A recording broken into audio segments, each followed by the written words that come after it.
Amen, alléluia. Bonjour frère Serge. Bonjour une fois de plus, c'est le frère Serge de l'île de la Réunion. Je vous passe un bonjour de l'île de la Réunion. Nous sommes à Saint-Denis, l'île de la Réunion. Et en fin de compte, nous sommes à Saint-Denis, à la gare du Nord, et en fin de compte, en face du cinéma de Saint-Denis, en fin de compte. Et en fait, pour toutes les personnes qui prendront ce message en cours, parce que cette chaîne est destinée qu'à Jésus-Christ en fin de compte. Et nous parlons que du Seigneur Jésus-Christ, de la parole de Dieu. Pour ceux qui veulent en fin de compte être éclairés, être fortifiés, être édifiés en Jésus-Christ. Et nous allons apporter un message selon le thème que Dieu mettra sur le cœur pour notre cœur pour partager. Mais avant de commencer ce message, je vais prier, je vais placer ce moment entre les mains du Seigneur Jésus-Christ. Père, merci pour ta grâce, merci Seigneur pour l'opportunité, merci pour ce moment Seigneur que tu me permets d'apporter ta parole, conduis-nous par ton Saint-Esprit Seigneur, car Seigneur tu es glorieux, Seigneur tu es merveilleux, Seigneur c'est toi qui as fait ce moment, Seigneur, car tes œuvres, tes bienfaits viennent de toi, Seigneur, car c'est de toi, par toi et pour toi que sont toutes choses, Seigneur, car c'est toi qui as créé toutes choses, Seigneur. Tu as créé ce moment, Seigneur, avant la fondation du monde, Seigneur. Moi, je ne savais pas que j'allais être dans cet emplacement. C'est toi qui le connaissais même avant que je sois né, Seigneur. Je te glorifie, je te magnifie, Seigneur, et merci encore d'éclairer, de fortifier mon frère dans la foi en Yeshua Mashiach, notre Seigneur Jésus-Christ. Amen. Amen, alléluia. Encore une fois, je dis bonjour à l'île de la Réunion. Souvent, on oublie. Amen. Et nous dit aussi bonjour à toute l'Hexagone, et toujours Côte d'Ivoire, et Sénégal, l'île Maurice. Toutes ces personnes qui nous suivent sur YouTube, sur Shop Vidéo aussi, sur YouTube alors. Amen. Frère Serge, vous parlez dans Jean 13, Jésus pour ces quelques heures avant la crucifixion, quand il est sur la croix, quand il va laver les pieds de ses disciples. Qu'est-ce que tu veux parler dessus? En fin de compte, là-dedans, il y a un enseignement profond par rapport au service, par rapport à l'amour, par rapport à la compassion, par rapport à la miséricorde, par rapport au service que le Seigneur nous appelle à servir dans son œuvre vis-à-vis des âmes, vis-à-vis de des frères et des sœurs en Christ, Seigneur, que le Seigneur nous a montré l'exemple. Parce que lui, quand il s'est saigné les reins, en fin de compte, il a retouché ses manches, comme on dit dans la vie du travail. En fait, il s'est mis à l'œuvre au travail, Seigneur, pour servir. Le Seigneur, c'est Jésus, le maître par excellence, s'est rabaissé, s'est humilié en tant qu'esclave, en tant que domestique, en tant que serviteur, pour servir les apôtres, donc pour servir l'humanité en mourant à la croix pour donner sa vie. Et là, avant sa crucifixion, il nous montrait le service dans l'humilité, dans l'amour. Et en fin de compte, les disciples, il a lavé les pieds des disciples pour nous montrer le sens spirituel que nous devons saisir selon le sens spirituel, selon la compréhension spirituelle de ce qu'il nous a voulu montrer dans le naturel. Parce qu'il a pris et il a lavé les pieds des apôtres. En fin de compte, pourquoi? Parce qu'en fin de compte, les pieds représentent la marche spirituelle. Et dans ce monde-là, nous sommes dans un monde où il dit aussi le monde est sous. Comment dire, c'est la puissance du mal qui gère ce monde-là. En fin de compte, c'est le temps où Satan travaille. Mais maintenant, dans ce monde-là, il y a beaucoup de péchés, il y a beaucoup d'épreuves, il y a beaucoup de, comment dire ça, de ténèbres, il y a beaucoup, comment dire, de saleté, en fin de compte, et tout ce qui n'est pas de Dieu, en fin de compte. Et dans la marche spirituelle, nous allons rencontrer toutes ces choses, que ce soit les mauvaises pensées qui vont essayer de nous attaquer nos pensées, parce que nous n'avons pas à combattre la chair et le sang, mais les dénominations, les ténèbres, en fait. Mais maintenant, le Seigneur nous montre aussi que chacun de nous, nous devons être au service des uns et des autres dans l'œuvre du Seigneur. Ça veut dire que nous devons nous exhorter mutuellement, nous devons prêcher la parole de Dieu. Ceux qui sont amenés à prêcher la parole de Dieu selon la grâce qu'ils ont reçue du Seigneur, ceux qui sont appelés, Seigneur, à enseigner la parole de Dieu, qui ont reçu des dons spirituels pour mettre au service des uns et des autres. Juste pour vous dire, en fin de compte, lorsque Jésus quittait la table, parce que nous avons dit que quelques heures avant d'être crucifié, on voit que les disciples étaient choqués, parce qu'en fin de compte, dans la tradition juive, en fin de compte, lorsque nous avons les sandales, parce qu'ici, que ce soit l'île de la Réunion dans l'Europe, en fin de compte, c'est goudronné partout maintenant, avec la poussière. Avant de manger des dîners, de manger la nourriture, parce que la nourriture, en fin de compte, on lave les pieds. Ça, c'était le rôle des esclaves, ça. Esclaves, en fin de compte, là, Jésus, en fin de compte, il apprend la position d'un esclave, la position d'un serviteur pour laver les pieds de ses disciples. C'est incroyable, et comment le Dieu créateur s'est humilié, s'est rabaissé. Oui, parce que le Seigneur nous a mené aussi, nous a donné quelque part dans un autre passage comment le servir. Ça veut dire que le Seigneur nous dit aussi que celui qui veut servir dans son œuvre, en fait, qu'il ne soit pas comme les gens de ce monde qui sont des ministres qui se fait servir, mais au contraire d'être au service des autres. Donc l'amour, c'est d'être au service des autres selon Dieu, selon les règles du royaume de Dieu. Ça signifie quoi? Jésus nous a montré le modèle par excellence, en fin de compte. Il nous a montré comment faire, en fin de compte. Lui-même, qui est le maître, qui est le Seigneur des seigneurs, il s'est humilié par amour pour nous. Il est sorti de la table et il a lavé les pieds des disciples, en fin de compte, pour nous montrer que celui qui veut être grand dans le royaume de Dieu, qu'il soit le dernier de tous et au service de tous, pour le besoin de tous, selon la grâce qu'il a reçue de Dieu pour servir dans le corps du Christ, que ce soit sur le plan social.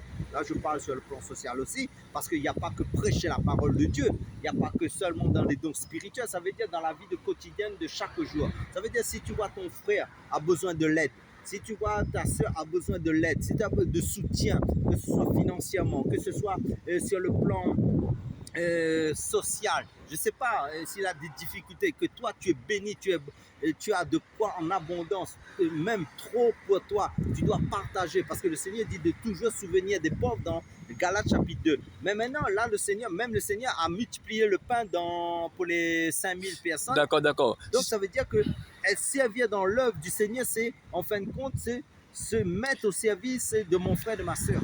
C'est pas pour... Parce qu'on voit des églises, ils lavent le pied physiquement. Hein? C'est pas ça. Ça, c'est métaphorique. C'est un langage métaphorique. Hein? En fin de compte, nous devons saisir sur le plan spirituel le langage de Dieu.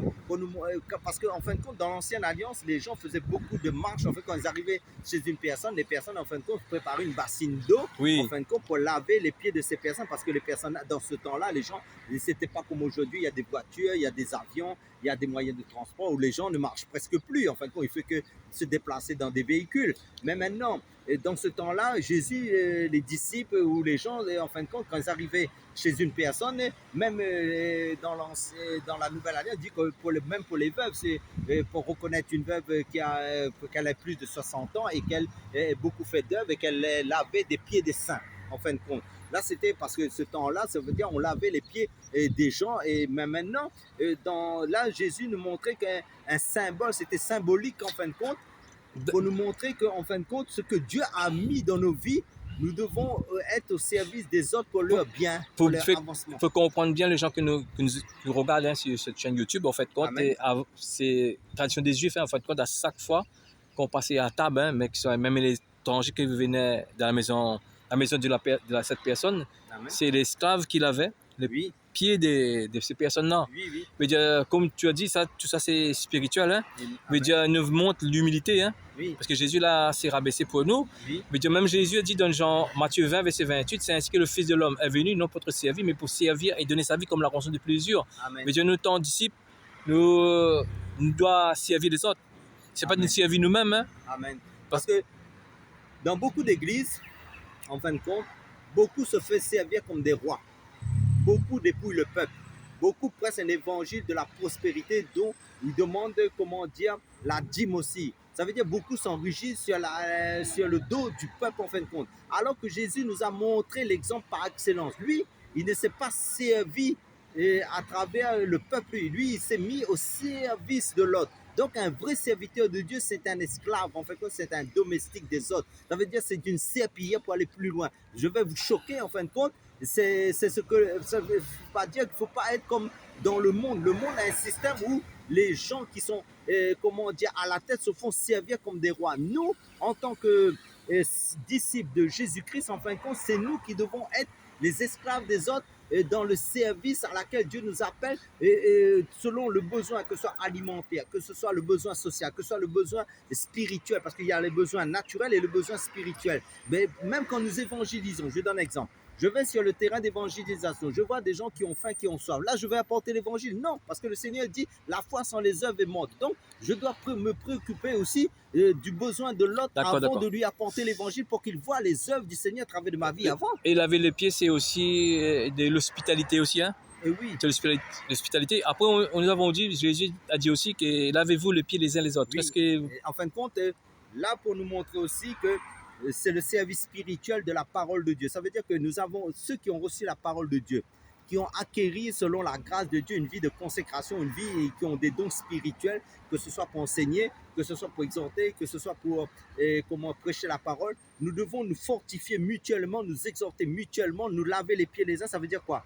Dans Jean chapitre 17, il nous est dit sanctifie-les par ta vérité, car ta parole est la vérité. Nous devons nous sanctifier mutuellement en apportant la parole de Dieu en Jésus-Christ aux frères, aux sœurs, chaque fois que nous sommes dans des rencontres que Dieu nous permet de nous rencontrer. Nous ne devons pas parler du football, nous ne devons pas parler des choses du monde, nous devons parler que de la parole de Dieu. Nous ne devons pas faire de la dilafée, nous ne devons pas critiquer mon frère, ma soeur quand nous sommes en réunion, parler tu vois, mon frère fait ceci, ma soeur fait ceci, comme dit en créole, nous ne devons pas être dans les médisances de la dilafée en créole. Et donc, si nous sommes dans les critiques, nous ne sommes pas dans la parole de Dieu, parce qu'il dit c'est de l'abondance du cœur que la bouche parle. Donc, quand ton cœur est sanctifié par la parole de Dieu et obéissant à la parole de Dieu, tu ne fais que parler de la parole de Dieu, de Genèse, Apocalypse, tu parles qui est christocentrique, qui est Jésus-Christ. D'accord, quand Jésus dit lavez-vous les pieds les uns les autres, ça veut dire aussi on doit avoir la même pensée. Amen. Le même sentiment. C'est pas un pensée de soupçon. C'est pas un pensée on nous a dit qu'il faut avoir le même pensée, le même sentiment. C'est pas un pensée de soupçon, hein, oui, parce qu'on voit qu'ici, pas comme ailleurs, hein, il y a beaucoup de divisions entre nous-mêmes, hein, oui. La jalousie, les rivalités. Oui, et ils ne demandent pas ça. Hein. Parce que le truc, c'est quoi? C'est que nous n'avons pas les pieds. Nous nous souillons les uns les autres par des critiques, par des murmures. Et donc, ça veut dire quoi? Si la division s'opère, c'est que nous ne sommes pas dans l'accord. Parce que le Seigneur nous dit aussi, dans Osée, 2 hommes marchent-ils ensemble sans s'être accordés? Ça veut dire que nous devons nous accorder dans la même pensée, dans les mêmes sentiments, selon Christ, pour travailler, pour nous fortifier mutuellement dans la parole de Dieu, pour rassembler, non pas pour diviser. Donc ça veut dire quoi? Ça veut dire laver nos pieds les uns les autres. Ça veut dire nous allons dans la même direction pour glorifier le Seigneur, pour que nos vies, en fin de compte, soient purifiées par le Seigneur dans sa parole. Par contre, il y avait un disciple qui refusé de laver ses pieds, hein, et c'était pire. Amen. Et après, à un moment donné, Jésus me dit, si tu ne laves pas tes pieds, tu n'as pas part avec moi dans le royaume de Dieu. C'est normal, parce qu'en fin de compte, là, la parole de Dieu, c'est notre sanctification. Il y a la sanctification de l'esprit, il y a la sanctification de la parole, et aussi le sang de Christ nous purifie. Amen. Mais maintenant, Jésus nous dit à Pierre, en fin de compte, lui, il dit qu'il ne voulait pas se laver. Donc, parce qu'il croyait être indigne d'être de la... Mais il a dit, Seigneur, lave-moi la tête, tout le corps. En fin de compte, parce qu'au départ, en fait, il ne voulait pas parce qu'en fait, Jésus saignait des seigneurs, peut se rabaisser, s'humilier, parce que lui-même, il ne pensait pas qu'il va laver les pieds des disciples. Hein? Oui, parce qu'il était encore dans le sens que... charnel, que en fin de compte, comme dans les grands de ce monde, ils veulent toujours être servis. Donc, il croyait que Jésus ne pouvait pas faire cela. Mais maintenant, Jésus lui donne aussi une révélation, lui dit aussi que si tu ne me laisses pas te laver complètement, te laver les pieds, en fin de compte, tu n'auras pas avec moi. Ça veut dire quoi? La parole de Dieu nous sanctifie. Si nous ne prenons pas Jésus, qui est la parole de Dieu dans nos vies, si nous courons derrière les hommes, si nous sommes idolâtres des hommes, mais que la parole de Dieu n'est pas dans notre cœur, qui est Jésus-Christ lui-même, parce que dans Apocalypse chapitre 19, verset 13, il nous est dit, son nom est la parole de Dieu. Ça veut dire que si nous ne chérissons pas Jésus-Christ, nous ne restons pas au pied du maître, et nous ne prenons pas les conseils, les consignes, les oracles, les prescriptions, ses commandements, sa parole, nous la méditons pas chaque jour, nous ne gardons pas dans nos cœurs.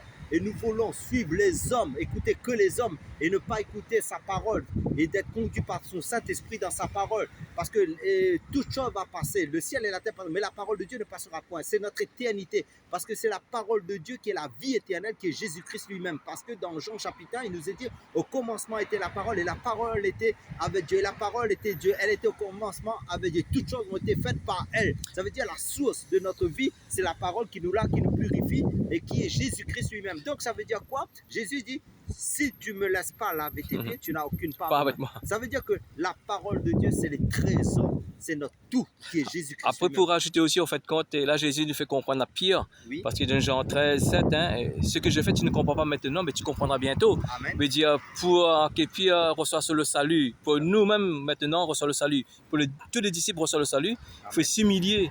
Il faut se rabaisser à la croix. Voilà, c'est ça. Hein. Mais par la suite, Pierre a compris. Oui. Parce qu'en fin de compte, Lui-même, il a dit, il n'y a de salut en aucun autre, car il n'y a sous le ciel aucun autre nom qui a été donné sous le ciel, en fin de compte, par lequel nous devrions être sauvés, qui est Jésus-Christ.